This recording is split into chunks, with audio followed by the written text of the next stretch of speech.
everyone. It's time to read and create with Sherri again. Imagine your story. Today we're going to read Solomon the Rusty Nail by William Steig, or Steig. I'm not sure how he pronounced his name, but he wrote a lot of very good and funny stories for kids and grown-ups too. Excuse me. Solomon the Rusty Nail. What could that mean?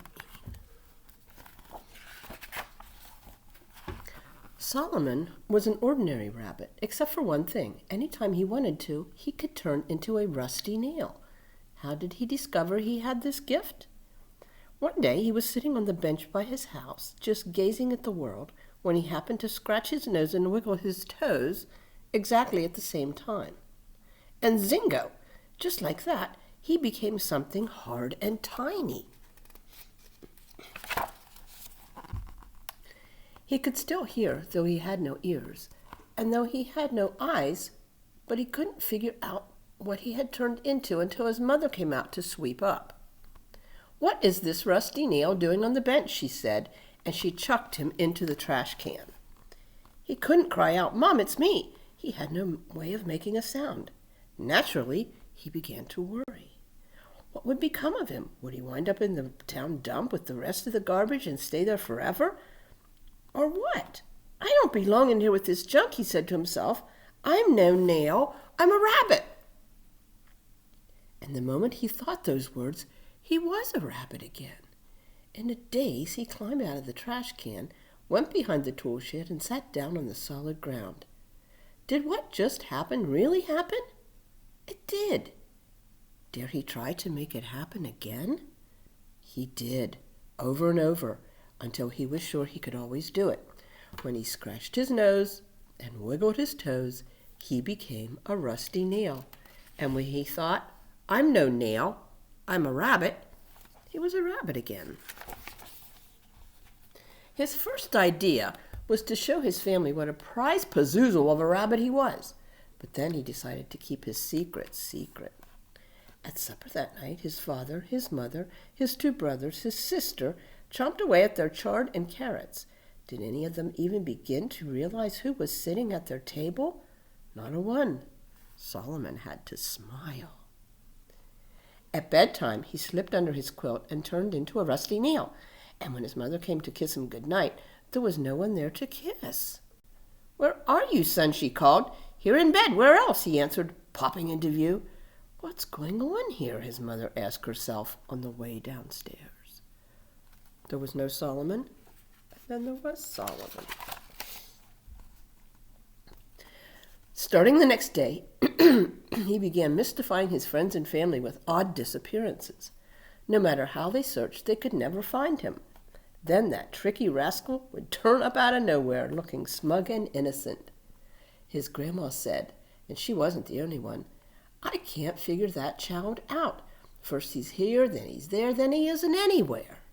Solomon was proud to be the cause of all this confusion. He is a rascal, isn't he? But after a while, he tired of his trick and forgot it. Butterflies became his chief interest. He collected them. And he got so good at Purchese, he could even beat his father. One day during summer vacation, Solomon was out in the hills chasing butterflies. He was just about to bag a rare one when he heard an ugly voice snarl, "Freeze! Up with your paws!" Solomon was so startled he dropped his net and his specimen box.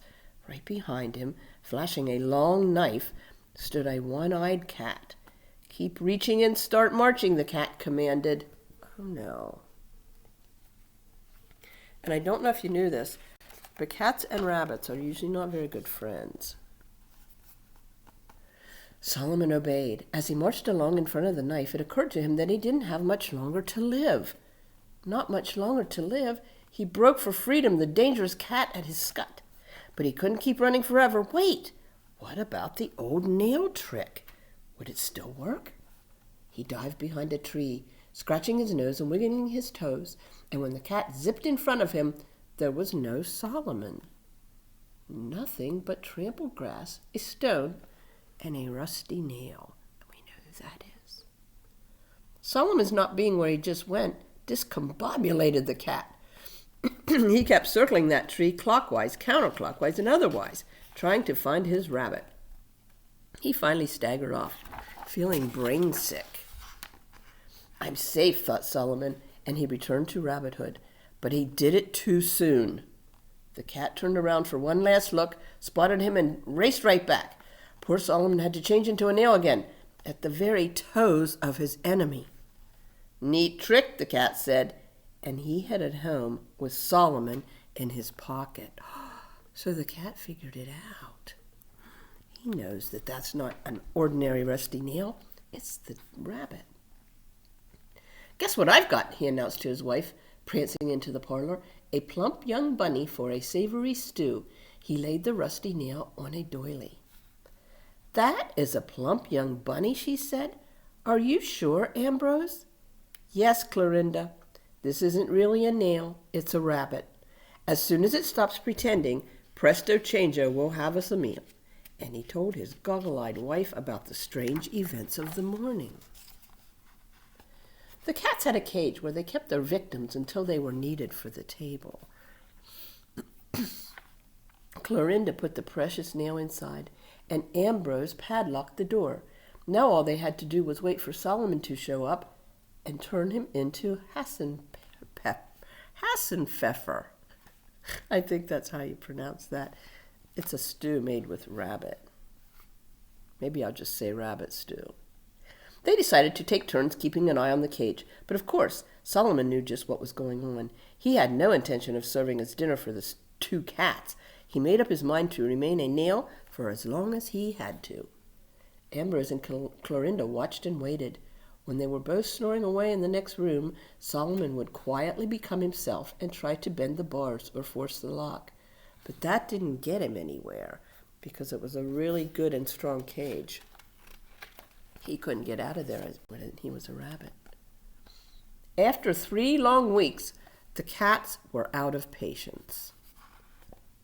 Clorinda began to suspect that her husband had made some kind of mistake. Ambrose, she said, are you absolutely, indelibly convinced that this sliver of metal is a real, live rabbit? Pussykins, he retorted, if I'm a real cat, as I suspect I am, then this thing's a genuine rabbit. Prove it, she said. This tactless suggestion made Ambrose boil over. He unlocked the cage, hauled out the nail, and screamed, Quit the hanky-panky, you stubborn piece of junk. Turn back into a bunny at once. Solomon chose not to. Ambrose booted the door open and rushed outside. Hooray, I win, thought Solomon. He's going to throw me away. But no.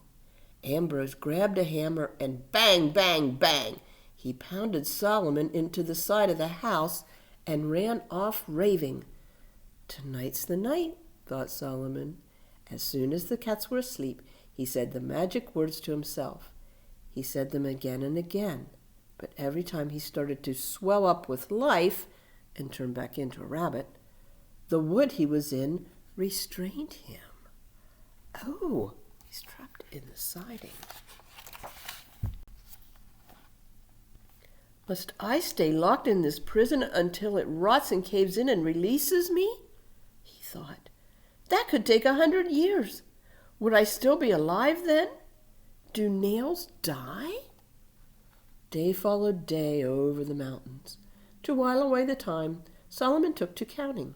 Up to 1,000,000, 1,000,000,000, 1,000,000,000. Can you count that high? Because I can't. Sometimes the world looked so beautiful, he felt satisfied just being a tiny part of it, even embedded in wood. Mostly, though, he longed to be back home with his family. And how his poor parents must be suffering, he thought, not knowing what had become of him. How miserable they must be without their child. Ambrose would often stare at him with disgust, but Solomon didn't mind. It made him feel less lonesome. There's Ambrose, cutting wood, and there's Clorinda, hanging up clothes. Once Clorinda looked at him with such pity, it made him feel like crying, but she was only thinking what a pity it was for a perfectly good dinner to be stuck in the wall. I guess she decided to believe her husband. Then one day, Ambrose was out in the backyard piddling around. He lit his pipe, then tossed the match aside, and before he knew it, the dry leaves on the ground were ablaze, and flames were scurrying up the side of the house. This is a kind of a scary part. Look at that. Fire. He was beating at the flames with his hat when Clorinda crashed through the door, shrieking, "I'm incinerated!" Together, they ran for help. When the flames reached Solomon, he at first felt feverish, and then, though he couldn't even budge, he felt terribly alive, inspired, bright and central like the sun itself. A gang of neighbors arrived, and in a jiffy they were passing buckets of water up from the pond and sloshing them at the house. But the fire insisted on finishing its job. And it burnt that house clear down to a smoldering pile of coals and embers. The house crumpled in a stuttering of sparks and was soon nothing but smoking embers and scattered nails, one of which was Solomon. He had reveled in being red hot, and now, as the wretched company of cats departed, he enjoyed cooling off.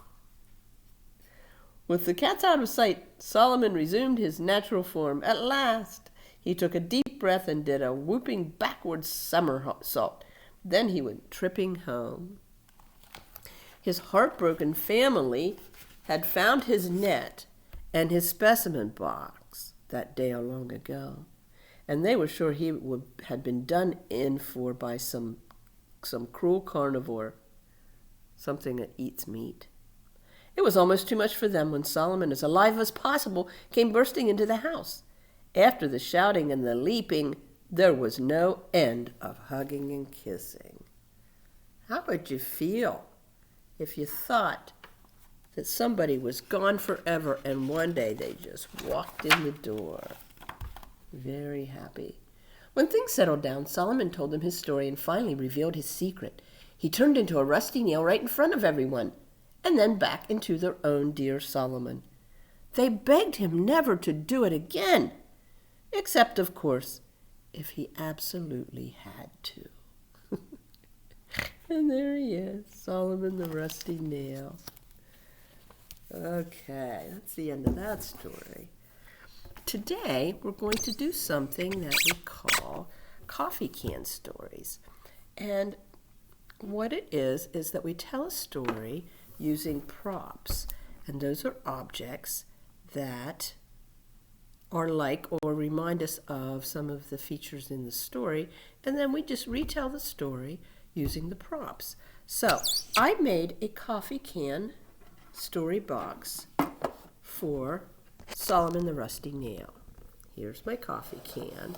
You don't have to use a coffee can if you're going to make one of these, and I hope you do. Just so you use something, a container of some kind, with a lid that you can't see through. And I'll tell you about that. That will become important later, you'll see.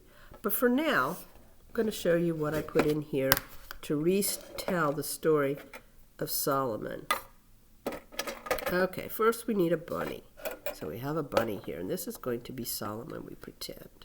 Now we're using our imagination, so don't be surprised if things seem a little odd. Okay? So Solomon was just a regular old bunny until one day when he discovered that when he rubbed his nose, twitched his nose, and wiggled his toes at the same time, he became a rusty nail instead of a rabbit. What a trick! He kept a secret for a long time, and he fooled people. One time he would be a rusty nail, then he would say, "I'm not a nail, I'm a rabbit," and presto changeo, he's back to being a rabbit. Well, one day he was out chasing butterflies, and he was chasing an especially pretty one day with his net, and what should happen but a one-eyed cat came along. The butterfly flew away. And that cat decided he wanted Solomon for his supper. So he said, "All right, cat, And he pulled out his knife and he said, "You're coming home with me right now." Solomon was so scared he didn't know what to do. And he started to run away, and then he thought, wait, what if I try to turn back into a rusty nail? So he did his trick, and there he was, a rusty nail. And that cat was so confused. At first he didn't know what to think. And then he said, "Oh, I give up. The rabbit is long gone by now." So he started to walk away. And when he did, Solomon said to himself, "I'm no nail, I'm a rabbit." And he turned back into a rabbit, but the cat saw it happen, and so he knew the trick. Well, Solomon tried to do it again. He turned himself back into a nail, but the cat was on to him, so he took the nail home. And he showed the nail to his wife, and they put it on a table, and they waited and waited and waited until that nail would turn back into a rabbit so they could eat him, make a stew out of him. They put him in a cage, but eventually they went to sleep. And so Solomon turned back into a bunny rabbit. But guess what? That cage that was around him was so tight, and so the bars were so close together, Solomon couldn't get out, so he was trapped. And so in the morning when the cats woke up, he had to turn back into a nail, and it went on that way for a long, long time. Finally, the cats got tired of that nail in a cage sitting there not being a rabbit that they could eat. And so the cat, the one-eyed cat whose name was Ambrose, he took the nail outside and he pounded that nail into the side of his house, just like that, where there was wood. Bam, bam, bam. He stuck it in there. Well, Solomon thought that this was good luck. All he had to do was wait for them to go to sleep again, and he'd turn back into a rabbit. Except that when he did, and when he tried that, it didn't work.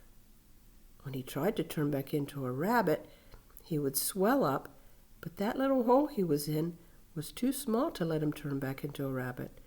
And so there he was, stuck with being a rusty nail, nailed into the side of a house for a long time again. And every day it just seemed like the time got longer and longer. One day Ambrose came outside and was smoking his pipe, and he was careless, and he threw a match on the ground right next to the house. Well, it caught some leaves on fire, and it burnt the house down. They tried and tried to put the fire out, but it was no use. The house was gone. It was a total loss. And all that was left was a bunch of ashes and nails. And there was Solomon. But by this time, the cats had run away. So Solomon turned himself back into a rabbit, and he hurried home to his family, and he was with his mother and his brothers and sisters and father again. "Oh, Mother, look, I'm a rabbit again." And he told them all about the story of the rusty nail, and he even did the trick to show them. And they said, "Solomon, please don't do that again," because they didn't want him to disappear ever, ever again. He was so happy to be home. The end. All right. So, did you like that story? I think that William told the story better than I did, but it's fun to retell the story with objects that you gather up. And there's a lot of things actually fun that you can do with a coffee can story. Oops, I want to put them in here because I'm through with using these props for today. But what I'm going to show you is some more things we can do with a coffee can, story coffee can. All right. I got together some other objects, and I'm going to put them in here, just like this. Now, I just gathered up a bunch of objects around the house and around the library, and I'm going to pull them out one by one and try telling another story. I may or may not use all the objects in here. Okay, here we go. Once upon a time, there was a family of horses.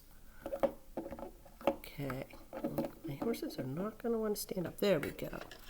There was a father horse,